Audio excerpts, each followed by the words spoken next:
Jetzt mache ich ein Tagine. Zuerst je vais faire griller les amandes dans le beurre. Dat ze schön brun waren. Und nachher wie sie ganz klein schneiden. Voilà. Und jetzt mache ich in den Plot un Stückchen Butter und l'huile d'olive.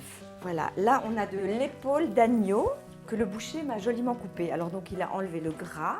Wenn das alles gut ist, machen wir die Zwiebel in kleine Stückchen. Und in der Zwiebel mache ich jetzt ein bisschen Safran. On a des petites doses de safran. Ich mache 2 Dinge.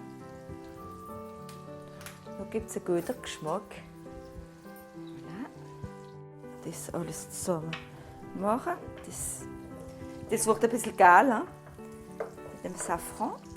Und wir nehmen jetzt die Stückchen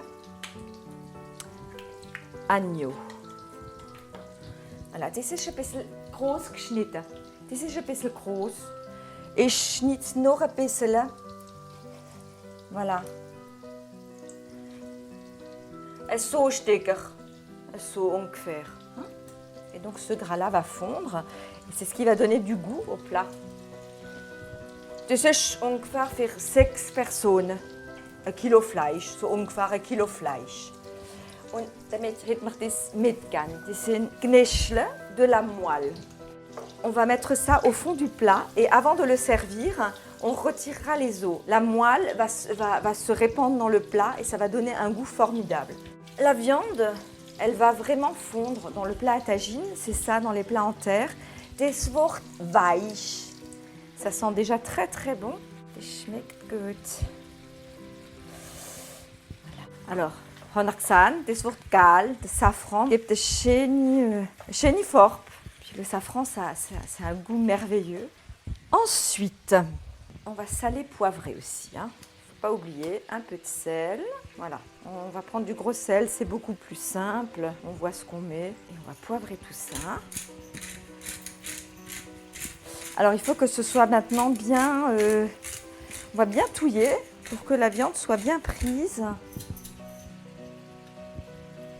Et ensuite, on le laissera bien mijoter. Voilà. Jetzt lasse ich das ein bisschen kochen, so. Und nachher mache ich ein bisschen Wasser. Voilà. Das lassen wir jetzt ein bisschen so köcheln. Jetzt das, voilà. Das ist ein Tagine, donc Agneau, Pruneau mit Datteln. Datteln sind nicht gezuckert. Pruneau gibt ein bisschen acidité. Ça va être délicieux. Et avec les pruneaux, ça va donner un petit côté plus acide. On va avoir un joli petit mélange. On va en ouvrir quelques-unes. Donc ce sera un plat un peu sucré, salé. Hop là, ein bisschen Wasser. Ein Glas Wasser. So, ein bisschen Wasser. So ist es gut. Jetzt tue ich das wieder schön alle ins Wasser machen.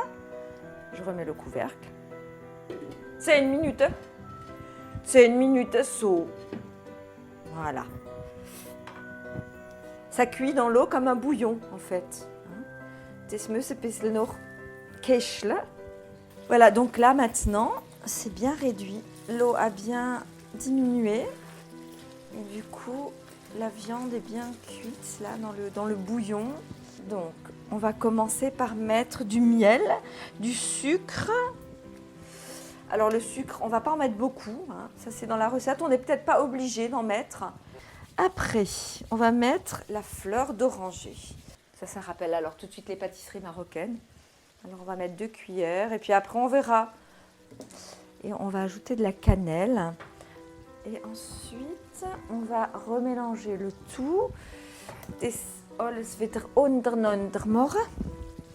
Wir müssen immer dabei sein. Schauen, wie das alles läuft. Alors là, on va rajouter les pruneaux. On va les répartir. Là, je crois que j'ai 250 grammes de pruneaux. On va mettre les petites dattes. Alors ça va faire des choses sucrées. Je vais remettre le couvercle.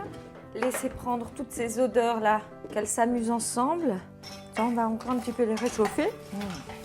Et on va faire griller le sésame. On mettra vraiment au final sur le plat. C'est bien. Voilà. Si la viande se... Il faut que la viande, elle se casse.